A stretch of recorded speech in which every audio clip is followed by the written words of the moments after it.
Bon, là, vous allez voir, pour certaines personnes, ça va être du déjà vu, mais je vais quand même partir du début, puis j'ai beaucoup de points à parler. Vous allez voir, là, je vais parler de tous ces points-là. Il y en a qui sont plus importants que d'autres. Il y en a d'autres, c'est juste pour nous remettre dans le bain. Je vais commencer par expliquer un peu la base, là.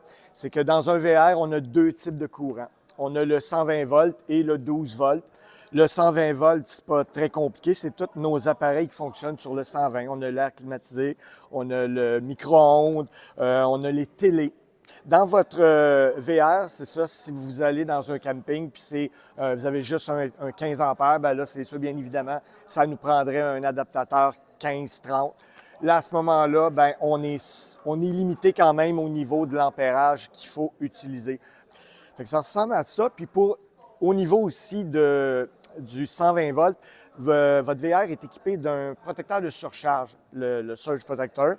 Le protecteur de surcharge qui nous donne l'information s'il y a des polarités inversées ou du mauvais courant. Fait que ça, vous avez ça. Si jamais vous arrivez dans un camping puis il n'y a rien qui fonctionne, bien, allez voir là, c'est le premier indicatif qui nous dit on a un problème avec l'électricité du camping.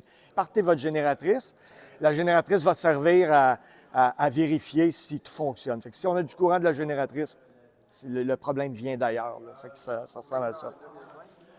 Le transfer switch, lui, ce qu'il fait, si on est branché dans le courant du camping, bien là, lui, il va prendre le courant du camping. Mais si on parle de la génératrice est tout le temps priorisée avec le transfer switch. Malgré que je suis branché dans un camping, puis je voudrais partir de la génératrice, il n'y a pas de danger. Ça ne viendra pas des deux parties. Là, le transfer switch va prioriser la génératrice. Fait que normalement, si ça fonctionne avec la génératrice, il n'y a pas de problème avec le VR. Là.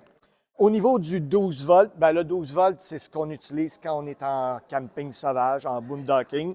Généralement, tous les appareils à l'intérieur fonctionnent sur le 12 volts, à part les appareils que j'ai nommés tantôt pour le 120. C'est de l'utilisation sans service quand on est sur le 12 volts.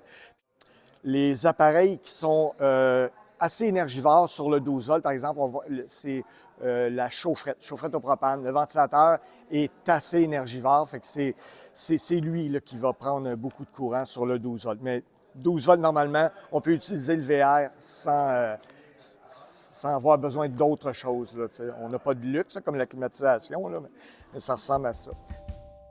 Si vous désirez recevoir d'autres informations, abonnez-vous à notre chaîne YouTube. Merci et bon camping!